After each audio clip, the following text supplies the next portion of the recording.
Joining me on stage now will be John's sisters, Megan and Melissa. They're going to come up and share, and then right after they're done, his father-in-law, Amy's dad, David's going to come. So Megan and Melissa, y'all can come on up.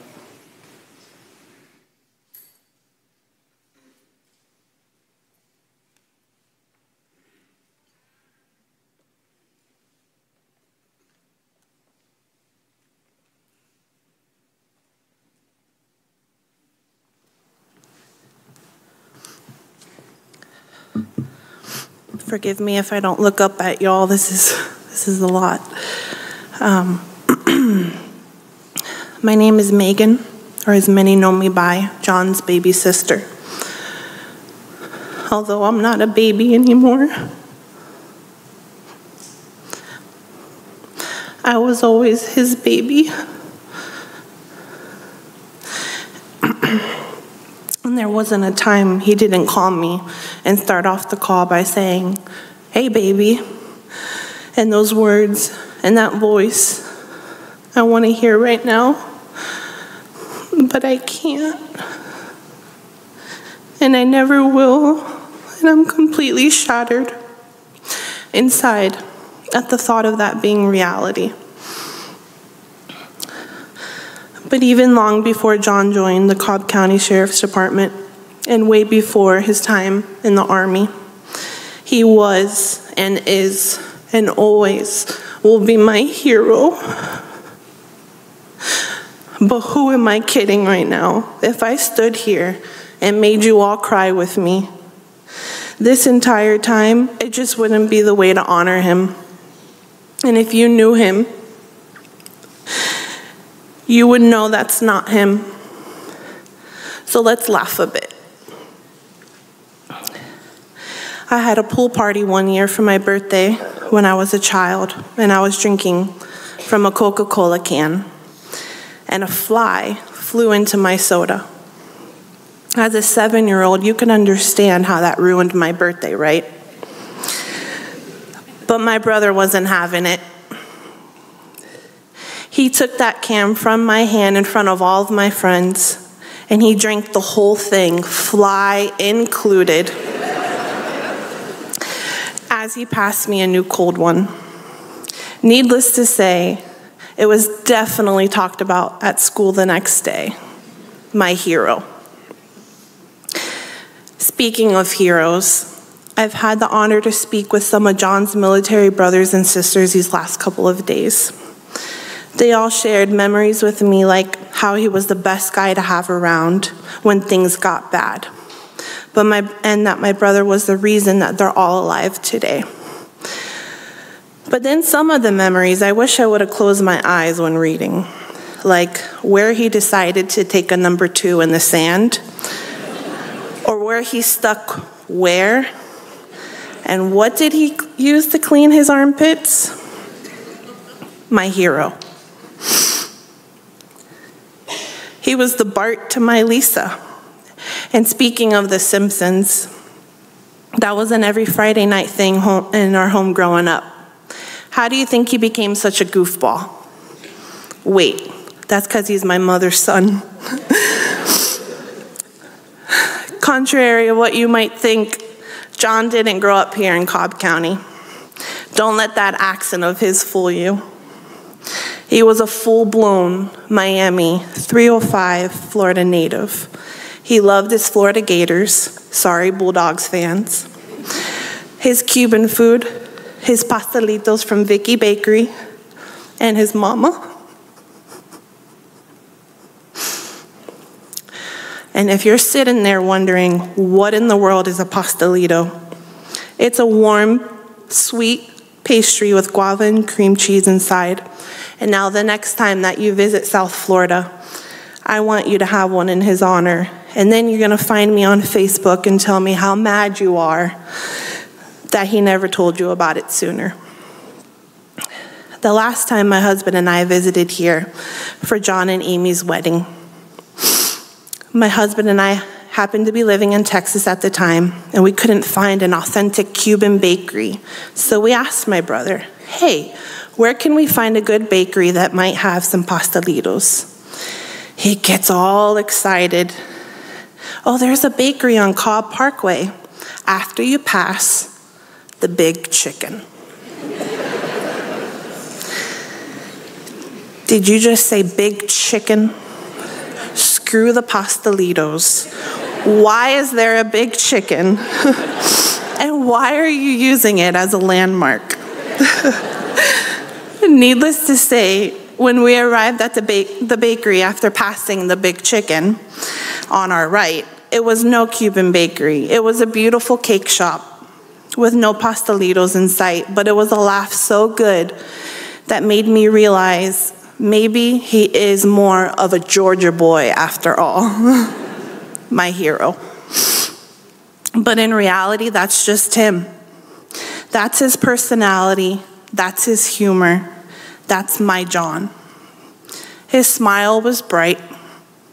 His laugh was contagious.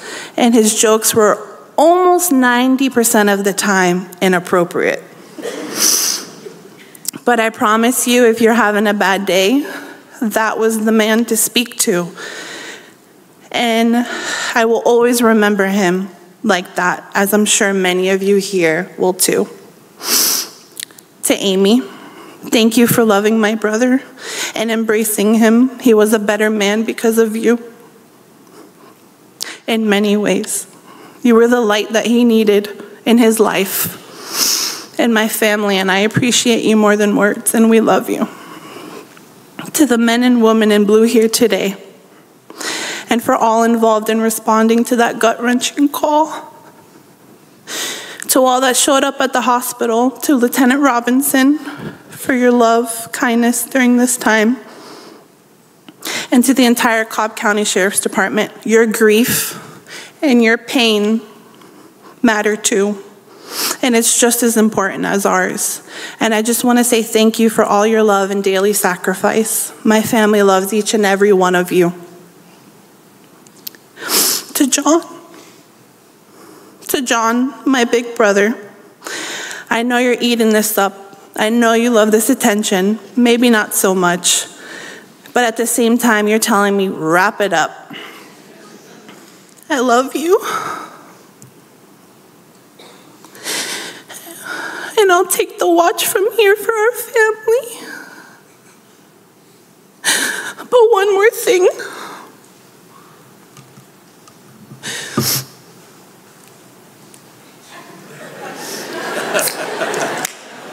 Cheers.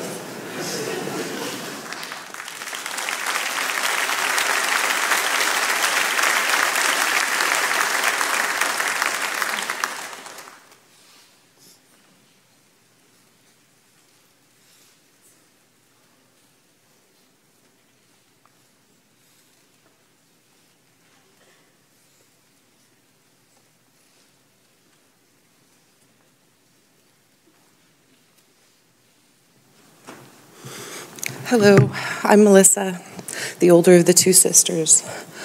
I'm gonna keep it light because y'all brought the heavy. Before I even reached here, we're driving, just strangers stepping out of their car and taking a moment, even if they don't know, what's going on. It's just very moving. So I'm gonna try to keep it light and thank you for the heavy.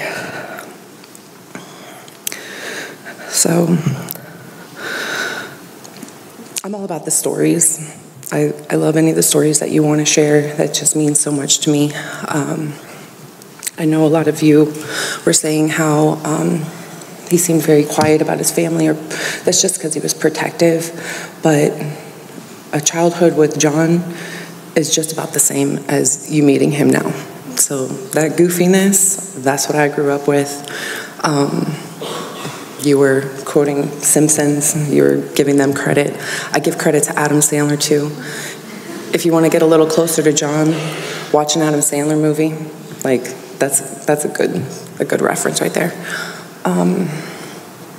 So one of my memories back from 2nd grade, I think it was my first boyfriend. There was a boy I met and he asked if he could be my boyfriend, and I was like, oh, I'm so excited. I could sit next to someone when I'm coloring and about. Very exciting. So I think it was maybe one day, 2 days later, I remember he came up to me and he was like, I'm friends with your brother John, and he said I can't be your boyfriend anymore. So that was the end of that.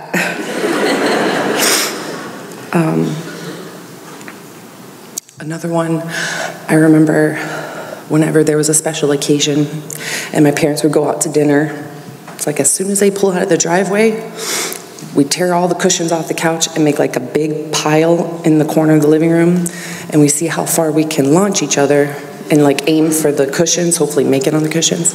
And you know what they say about kids that are terrible about cleaning their room?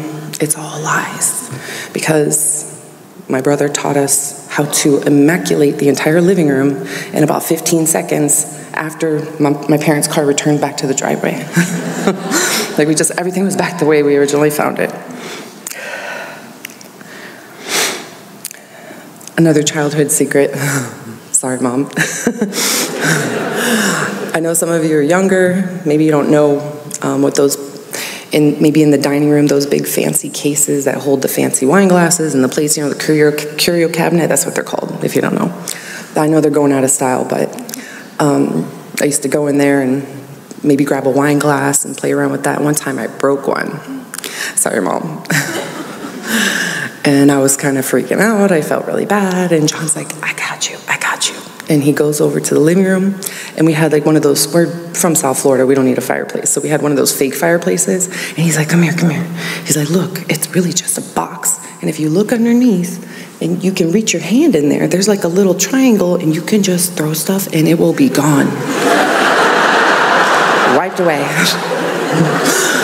And it's true. If you drop anything in there, you will never be able to get it out. Although my hamster made it in there one time. My mom had to stay up and put a towel and wait for it to climb back out. But that made us nervous. My brother and I were like, please don't rip open that box, that little fake fireplace, because I don't even remember what's up there.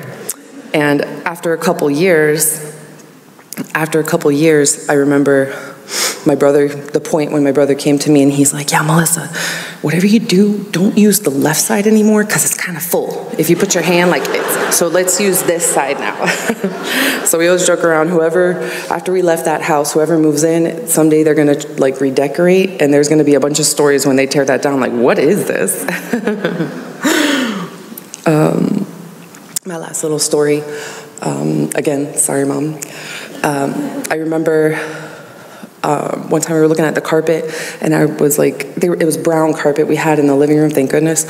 And I was like, I had my hand on the carpet, and I was like, oh, it's rough here. Like, I think this is the area like we caught on fire one time. My brother, he went through a little bout like playing with, alcohol and a lighter or whatever. So I think the carpet, it's like about this big, caught on fire. So you can't really tell unless you run your hand over it. And I remember telling him, man, like, could you ever imagine if this carpet was originally white? Like all the food spills and drink spills and paint and burn mark or whatever. And he would always say, it was originally white.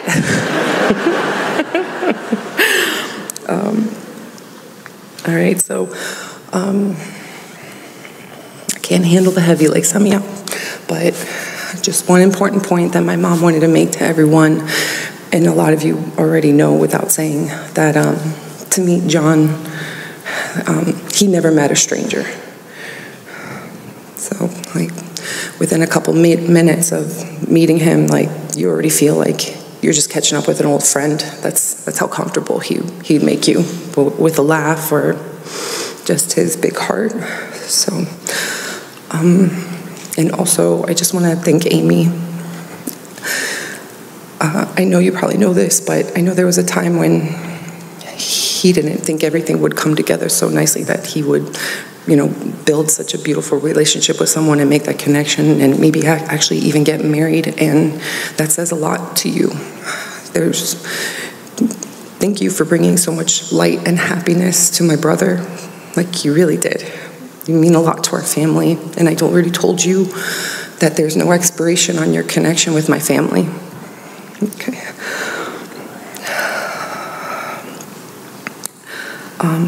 So in closing, I just want to thank John for being such an amazing brother. Thank you for a childhood filled with laughter and inside jokes, and of being my protector, and also for being my first best friend. All right, thank you, everybody. I really appreciate you coming out.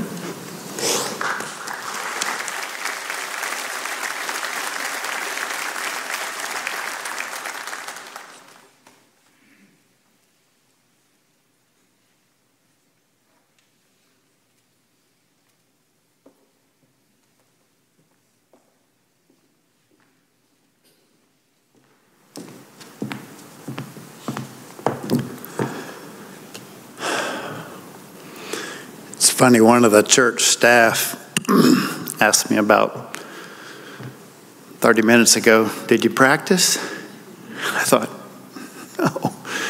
I just rewrote this about an hour and a half ago because I had about 10 times this amount and felt the need to shorten it. So might not be as smooth as the other speeches, but this really tells a lot about John that hasn't been spoken about yet.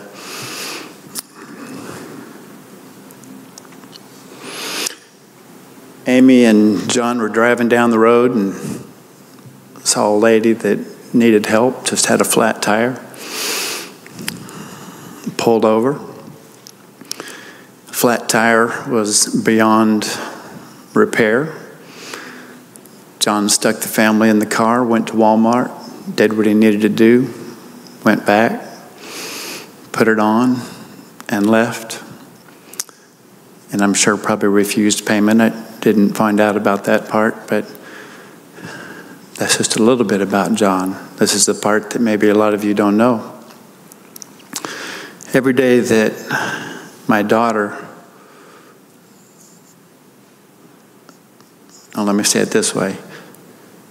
Every day that John left for work, at least, he came home and he brought my daughter a gift.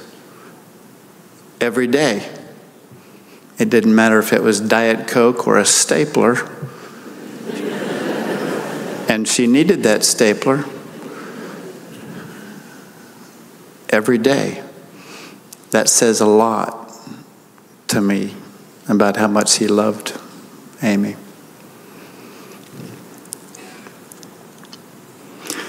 I don't know how they ended up meeting, but this special person is with us here today. But she didn't have a place to live for a period of weeks, and they met. And John went way out of his way. I heard a lot of the story, and it's an amazing thing. I never heard about these things about John.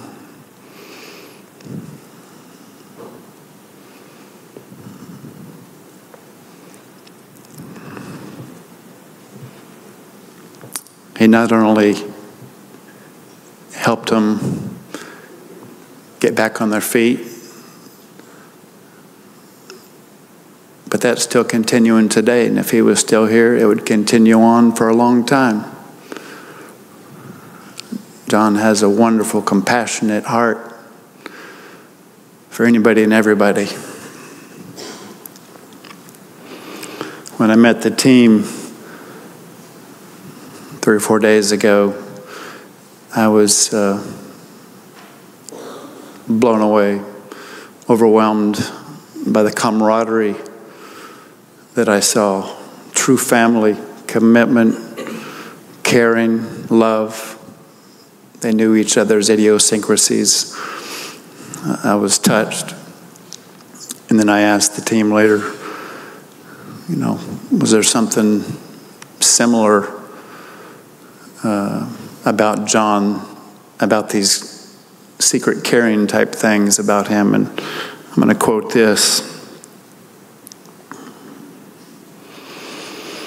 He said, "John will be the first one to help someone and never tell anybody about it." That reminds me of Matthew 6:3. Don't let your left hand know what your right hand is doing. That speaks volumes to who this man was.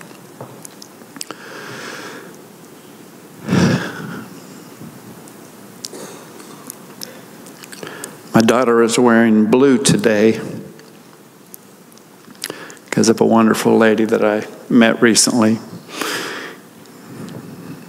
who counsels those in similar situations. And that blue dress honors the thin blue line. I know a lot of you in here understand what that is. This refers to the concept of law enforcement. Wikipedia actually just says police, but we know better than that. Refers to the concept that law enforcement as the line which keeps society from descending into violent chaos. Wow. Do y'all agree with me that America needs a course correction? If you do, say amen.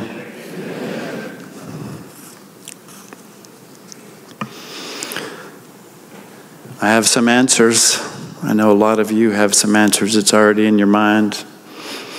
Many churches around the world. Besides 2 Chronicles 7:14, whom everybody knows, I want to read 1 Timothy 2:1 and 2. I urge you, first of all, that petitions, prayers, intercession, and thanksgiving be made for all people, for kings, and all those in authority. That looks to be about 99% of the people in this room. Why? So that we may live peaceful and quiet lives in all godliness and holiness.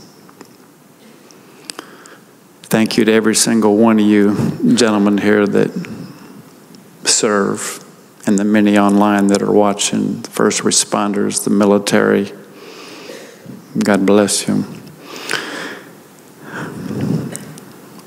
And one short little prayer, it's almost a declaration. May God bless America with law and order and justice once again, in Jesus' name. Thank you.